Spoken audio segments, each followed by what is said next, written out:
የአምስት መቶው ሹም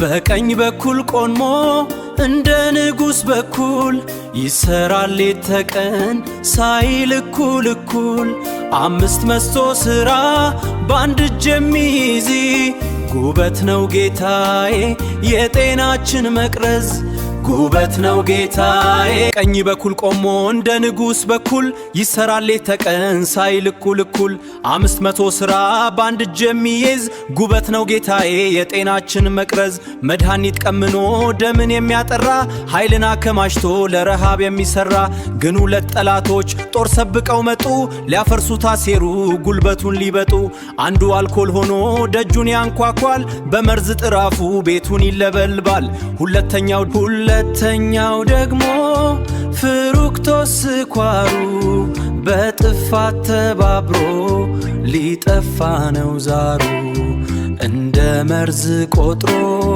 ስኳሩን ሲያባር አንዱ አልኮል ሆኖ ደጁን ያንኳኳል በመርዝ ጥራፉ ቤቱን ይለበልባል ሁለተኛው ደግሞ ፍሩክቶስ ስኳሩ በጥፋት ተባብሮ ሊጠፋ ነው ዛሩ እንደ መርዝ ቆጥሮ ስኳሩን ሲያባርር በስብብ ተሸፍኖ ሲታከክ ሲቸገር ያታማኝ ባለሟል በኩለ ቤታችን ሲዝልና መድኃኒት ቀምሞ ደምን የሚያጠራ ኃይልን አከማችቶ ለረሃብ የሚሰራ ግን ሁለት ጠላቶች ጦር ሰብቀው መጡ ሊያፈርሱት አሴሩ ጉልበቱን ሊበጡ አንዱ አልኮል ሆኖ ደጁን ያንኳኳል በመርዝ ጥራፉ ቤቱን ይለበልባል ሁለተኛው ደግሞ ፍሩክቶስ ስኳሩ በጥፋት ተባብሮ ሊጠፋ ነው ዛሩ እንደ መርዝ ቆጥሮ ስኳሩን ሲያባርር በስብ ተሸፍኖ ሲታከክ ሲቸገር ያታማኝ ባለሟል በኩለ ቤታችን ሲዝልና ሲዝለፍለፍ ይናጋል ጤናችን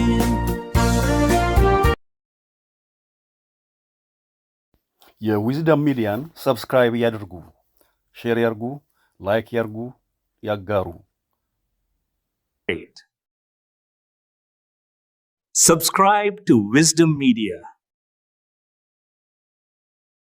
Welcome to Wisdom Healthcare. Stay healthy. Subscribe now.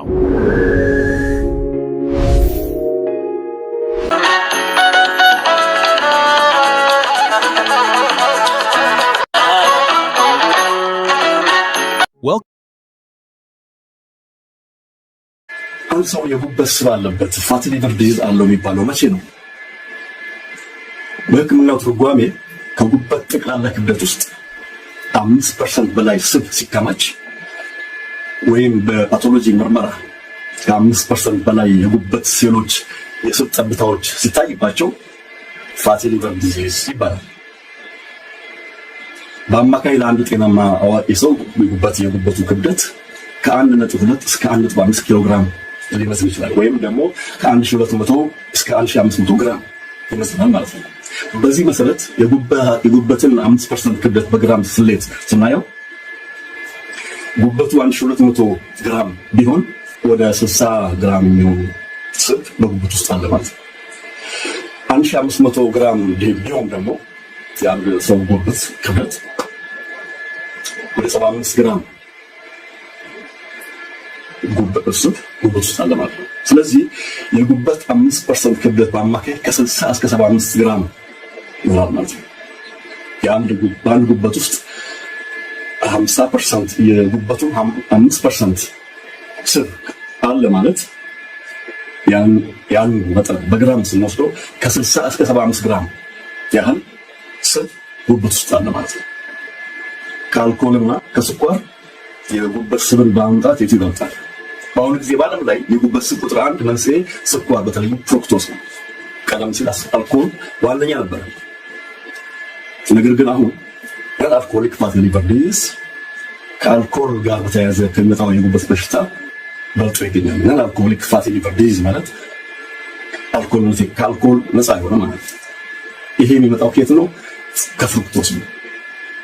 ለምን? ፍሩክቶስ ልክ እንደ አልኮል በጉበት ብቻ ነው ሜታቦላይዝ የሚደረገው። ስለዚህ ፍሩክቶስ ስንመገበው ቀጥታ ወደ ጉበት ነው የሚሄደው። ጉበት ውስጥ ነው የሚቀነባበረው፣ የሚለዋወጠው፣ ወደ ጮማ ነው የሚቀየረው፣ ወደ ፋት ነው የሚቀየረው ፍሩክቶስ። እንግዲህ በየጊዜው ጣፋጭ ነገር ስንበላ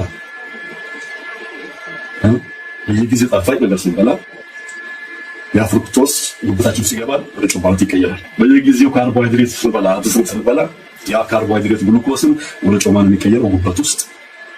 ምን ናቸው እንግዲህ ጉበት ውስጥ ስብ የሚፈጥሩት? ከመጠን በላይ ስኳር ስንወስድ ጉበቱ ስኳሩን ወደ ስብ ይቀይረዋል። ይሄም ዲኖቮ ሊፖጀነሲስ ይባላል። ስለዚህ ከመጠን በላይ ስኳር ስንወስድ ስኳሩ ወደ ስብ ይቀየራል። የጉበት ስብ ዋነኛ መነሻ ይሆናል ማለት ነው። ቅድም ያልኳቸውን ደግማለሁ። የጉበት ስብን ለማጥፋት የሚረዱ የአኗኗር ዘይቤዎች ሶስቱ በጣም ቁልፍ ናቸው። አንዱ ደብየዋለሁ፣ አልኮልን ማቆም፣ ስኳርን ማስወገድ እና መጾም። እነኚህ ሶስቱን ብቻ ብናደርግ አልኮል የሚጠጣ ሰዎች አልኮል ማቆም ወይም በጣም መቀነስ፣ አልፎ መጠቀም አለበት። የአልኮል ምንም ያህል የአልኮል ጤና የለውም። ትንሽም ቢሆን ትልቅ መርዝነቱን አይተውም። ስለዚህ አልኮል የሚጠጣ ሰዎች አልኮል ማቆም፣ ስኳር የምናበዛ ሰዎች ሶዳ፣ ኮካ ኮላ፣ ፋንታ፣ ስፕራይት፣ ጁስ፣ ጣፋጭ ፍራፍሬ፣ ጣፋጭ አትክልት፣ ማንጎ፣ ኬክ፣ ብስኩት፣ አይስክሬም የመሳሰሉ ጣፋጭ ነገሮችን ማስወገድ ወይም በጣም መገደብ። አሁን ችግሩ ምንድን ነው? አይስክሬም እንበላለን፣ ፓስታ እንበላለን፣ ሩዝ እንበላለን፣ ፒዛ እንበላለን፣ ዳቦ እንበላለን፣ እንጀራ እንበላለን። በዚህ ላይ ደግሞ አይስክሬም እንጨምርበታለን፣ ቡና በስኳር ሻይ በስኳር እንጠጣለን እና የምንወስደው የፍሩክቶስ የስኳር መጠን በጣም ብዙ። ይሄን ባረግ ቁጥር ሁሉ ጉበታችንን እየመረዘን ያለው፣ ጉበታችን ውስጥ ስብ እያከማችን ያለው። ራይት ጉበት ውስጥ ከማች ስብ ደግሞ ወጭ ወደ ሌላ ቦታ ይላል። እነዚህ ሶስት ነገሮች እንዴት ነው የሚሉት? ስኳርና አልኮል ሲቃሙ ጉበት አዳዲስ ማምረቱን ያቆማል። ጉበት ስኳር ስናቆም፣ አልኮል ስናቆም ጉበት ውስጥ ስብ መፈጠር ይቆማል። ኬት ይመጣል? አይፈጠርም። ካርቦሃይድሬት ስንቀንስ፣ ስኳር ስንቀንስ፣ ግሉኮስ ስንቀንስ፣ አልኮልም ስንቀንስ፣ ጣፋጭ ነገር ስንቀንስ አዲስ ስብ አይፈጠርም። ጉበት ውስጥ ያለው የጠፋ ይሄዳል እንጂ አዲስ ተጨማሪ አይፈጠርም ማለት ነው። መጾም ከነዚህ ሁሉ የሚበልጠው መጾም ነው ብያቸዋለሁ። ፏልፎ መጾም አድርጎ ነገር በምንጾምበት ጊዜ ሰውነታችንን ምግብ ስንከለክለው ወደ አከማቸው ዞርና ለክፉ ጊዜ ያከማቸውን ስብ መመንዘር ይጀምራል። ከቦታ ላይ ያወጣ ወደ ስራ ላይ ማውረድ ይጀምራል። ያ ማለት የተከማቸው ስብ እየቀነሰ ጉበታችን እየጸማ እየታጠበ እየጸዳ ይሄዳል ማለት ነው። ስለዚህ አራርቆ መመገብ አንደኛ ጉበት ጮማ እንዳይፈጠር ያደርጋል። ምክንያቱም ጮማ የሚፈጠረው የተመገብነው ምግብ በተለይ ካርቦሃይድሬት ስንመገብ ያ የበዛው ግሉኮስ ነው ወደ ጮማነት የሚቀየረው። ግን ግሉኮስ አራርቀን ስንመገብ የተመገብነው ግሉኮስ እንኳን ትርፍ ሆኖ ወደ ጮማ ሊቀየር አይችልም። ምክንያቱም አሁን ጠዋት ለምሳሌ ምሳ ሰዓት በልቼ እራት ላይ ደግሞ ትንሽ ነገር በበላና በሚቀጥለው ቀን የምመገበው ምግብ ምሳ ሰዓት ላይ ከሆነ ኦልሞስት ለ16 እስከ 18 ሰዓት ጾም ያለው። በዛ ጊዜ ውስጥ የተመገብነው ግሉኮስ ስራ ላይ ውሎ ያልቃል። ያ ደግሞ በቂ ስለማይሆን 18 ለ16 ሰዓታት በቂ ስለማይሆን ሰውነታችን ወደ አከማቸው ምግብ ይዞራል። ስለዚህ ጮማን ለመዘን ጀምሯል። ስለዚህ ነው መጾም አራርቆ ምግብ ፈጣኑና አስተማማኝ የጉበት ስብ ማስወገጃ መንገድ ነው። በተጨማሪ ምግባችን ላይ እንግዲህ አሁን በተለይ ካርቦሃይድሬት ስንመገብ አደገኞቹ መጥፎቹ ይሄ የተቀነባበሩ ሀወርካ የተሰሩ የላሙ ጣሙ ናቸው እና እነኚህ ምግቦች አሰራቸው የተገፈፈባቸው ፋይበር የሚባለው የላቸው። እነኚህ ምግቦች ምግቦች ለምሳሌ አተር ሽሮ ወጥ ከመብላት አተሩን እንዳለ ቀቅለን ወጥ አድርገን ነው አጣፍጠን በሽንኩርት በቅቤ እንሰራው ምርጥ ምግብ ነው። ሽሮ ሲፈጭና አተሩ ሲበላ ወደ ደማችን ውስጥ የሚገባው የግሉኮስ መጠን የተለያየ ነው። ምስር የተከካ ከምንበላ ድፍን ምስር፣ ባቄላ ፉል ምናምን እንሰራም ከሆነ ያልተከካ ባቄላ እንደዚህ ምሳሌ ነው። ለምሳሌ ቅንጬ ስንሰራ ከስንዴ ከሆነ የምንሰራው ከድፍን ስንዴ ያልተፈተገ ያልተፈጨ ስንዴውን እንዳለ ቀቅለን ቅንጬ የምናደርገው ምርጥ ነው። እንጀራ አሁን የእንጀራ ቂጣ የእንጀራ ገንፎ እና የጤፍ ገንፎ የጤፍ ቂጣ እና እንጀራ ስናወዳድር የትኛው ነው ብዙ ግሉኮስ ወደ ደማችን ውስጥ የሚሰጠን ብለን ስናወዳድር ከእንጀራው የምናገኘው የግሉኮስ መጠን ዝቅተኛ። ለምን? እንጀራ ብዙ ጊዜ ቦክቶ ነው የሚሰራው፣ ፈርመንት ነው። ሲቦካ ፈርመንት ሲሆን ውስጡ ያለው ግሉኮስ በተለያዩ ጀርሞች ፈርመንቴሽን ማለት አልኮል የሚፈጠረው በፈርመንቴሽን ጠላ የሚሰራው ፈርመንቴሽን ነው። ሁሉም አይደለም ስናቆየ እኮ ይስቶች ናቸው፣ ጀርሞች ናቸው። ያንን ግሉኮሱ ካርቦሃይድሬቱ ወደ አልኮልነት ይቀይሩታል። እንጀራም እኮ ትንሽ አልኮልነት አለው ይኮመጥጣል አይደል? የሚፈጠር አሲድ አለ። ግሉኮሱ ወደ አሲድነት ይቀየራል፣ ወደ አልኮልነት ይቀየራል። ስለዚህ ምን ማለት ነው? የቦካ እህል ፈርመንት ሊሆን ምግብ ማንኛውም የግሉኮስ መጠኑ ያነሰ ነው። ገንፎ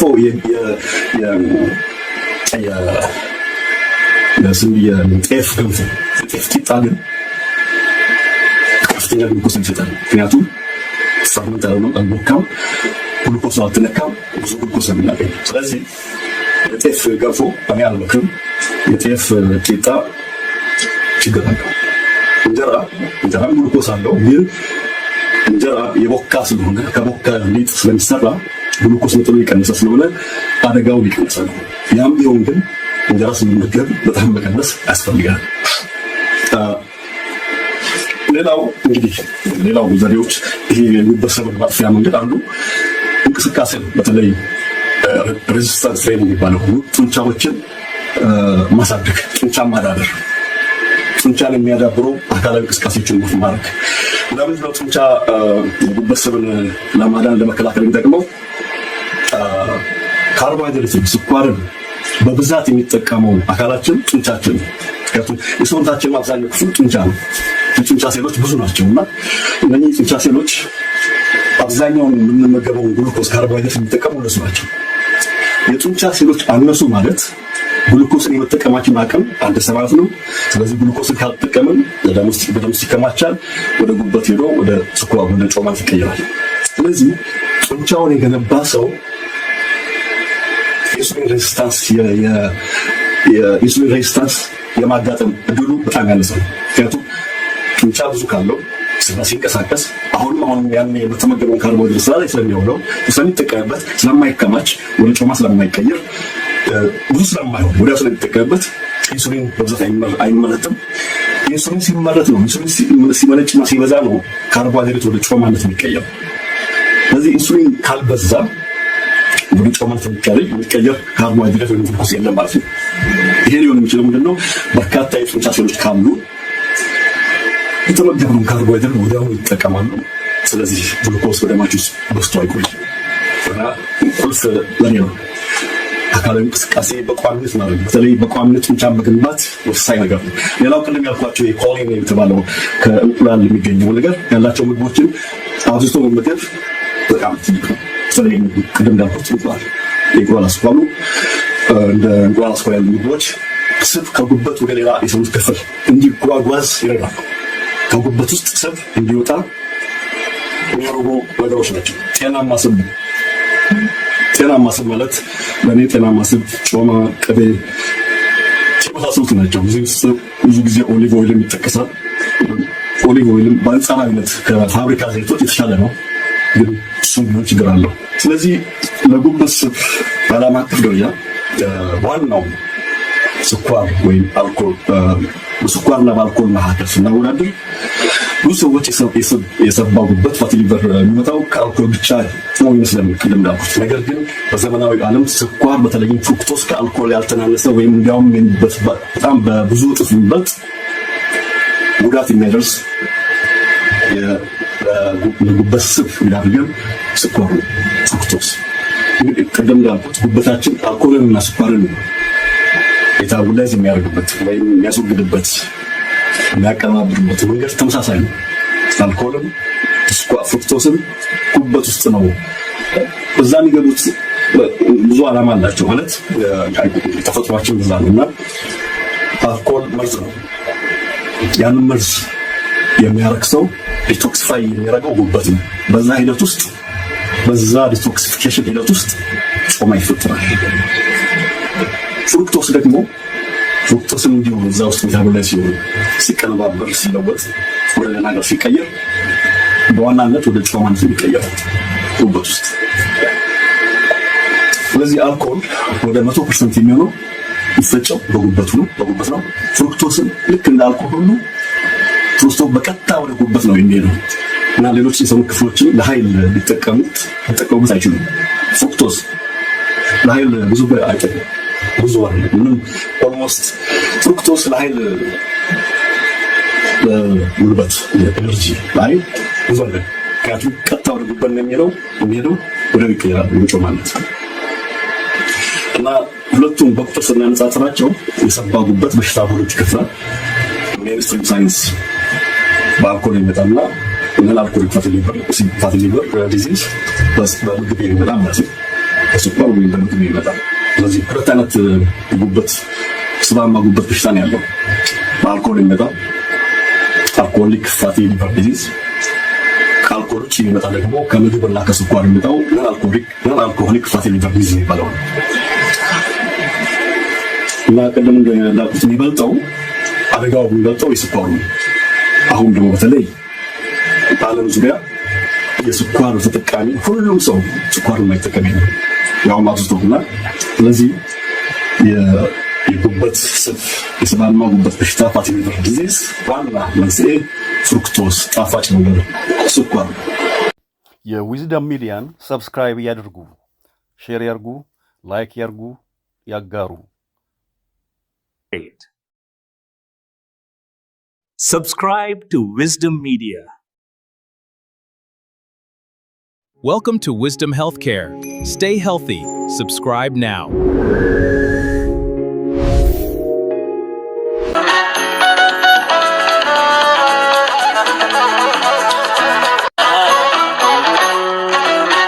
Welcome